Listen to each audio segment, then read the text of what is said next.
আসসালামু আলাইকুম ওয়া রাহমাতুল্লাহ। একটা নিউজ আসছে। নিউজটা হচ্ছে দ্রব্যমূল্যের সিন্ডিকেট দ্রুত ভেঙে দেওয়া হবে। এটা হচ্ছে আমাদের উপদেষ্টাদের কেউ একজনের একটা কথা।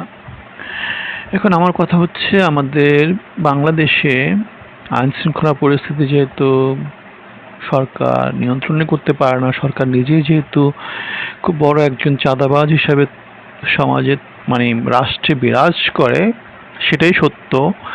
কারণ হচ্ছে আপনি ট্যাক্স দিতে হয়, আপনাকে ভ্যাট দিতে হয়, আপনাকে যত রকমভাবে স্কুইজ করা যায় সেটা সরকার এবং সরকারের মধ্য দিয়ে সুবিধাভোগী যে শ্রেণী আছে তারা সেটা করে।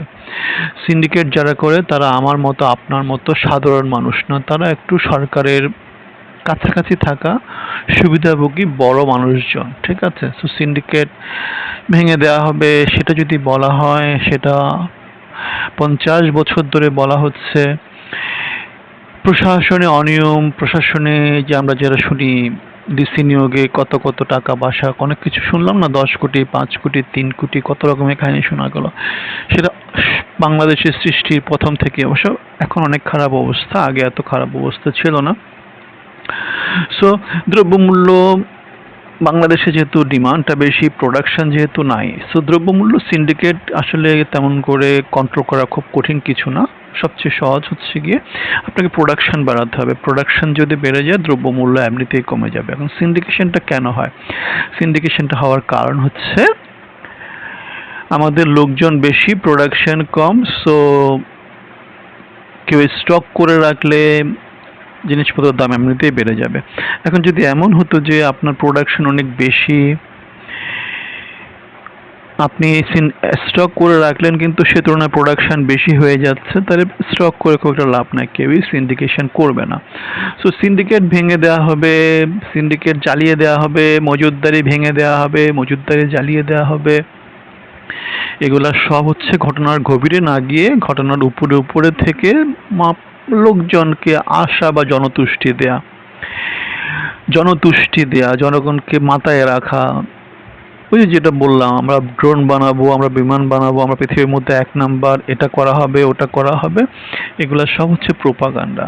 তাহলে দ্রব্যমূল্য বা সিন্ডিকেশন এটাকে যদি কন্ট্রোলে নিয়ে আসতে হয়, হ্যাঁ, ভেঙে দেওয়ার একটা এফেক্ট আছে, কিন্তু তার থেকে বড় একটা এফেক্ট হচ্ছে উৎপাদন বাড়াতে হবে। দেশের মধ্যে উৎপাদন বাড়াতে হবে, সাপ্লাই চেইনটাকে ইমপ্রুভ করতে হবে। ঘাটে ঘাটে যাতে চাঁদাবাজি না হয় সেই জিনিসটা বন্ধ করতে হবে। আর চাঁদাবাজি বন্ধ করার উপায়টা কি? চাঁদাবাজি বন্ধ করার উপায়টা হচ্ছে জনগণের মধ্যে সচেতনতা নিয়ে আসতে হবে, জনগণকে শিক্ষিত করতে হবে। চাঁদাবাজি যে উৎসাহিত হয়, যেমন এই যে ম্যাজিস্ট্রেসি পাওয়ার সবাইকে দেওয়া হয়েছে, আর্মিকেও দেওয়া হয়েছে, এখন চাঁদাবাজি তারপরেও কমে না কেন? সিন্ডিকেশনটা তারপরেও কমছে না কেন? পুলিশ আছে, ঠিক আছে, হয়তো একটু ডাউন আছে, প্রশাসন আছে, এদিকে আবার ম্যাজিস্ট্রেসি পাওয়ার দেওয়া হয়েছে, আর্মিকে দেওয়া হয়েছে সারা বাংলাদেশে। তাহলে চাঁদাবাজি বা হত্যা, রাহাজানি, খুন, ধর্ষণ যা যা বাংলাদেশে এখন হচ্ছে অল্প স্বল্পভাবে, এগুলোতে একদম জিরোতে চলে আসার কথা, সেটা হচ্ছে না। সো দ্রব্যমূল্যের সিন্ডিকেট ভেঙে দেওয়া হবে, কথাতে না রেখে কার্যকরী করতে হলে যেটা করতে হবে, অর্থনীতির বেসিক প্রিন্সিপাল যেটা, সেটা হচ্ছে প্রোডাকশনটা বাড়াতে হবে। প্রোডাকশন বাড়লে জিডিপি বাড়বে, জিডিপি বাড়লে দেশের মধ্যে আসলে দ্রব্যমূল্যের সিন্ডিকেশন তৈরি হওয়ার কোনো কারণ নাই। সো সরকার ভাষা ভাষা তারপরে যেটাকে বলে প্রোপাগান্ডা টাইপের কথাবার্তা না দিয়ে গঠনমূলক কাজ করুক, গঠনমূলকভাবে সংস্কার করুক।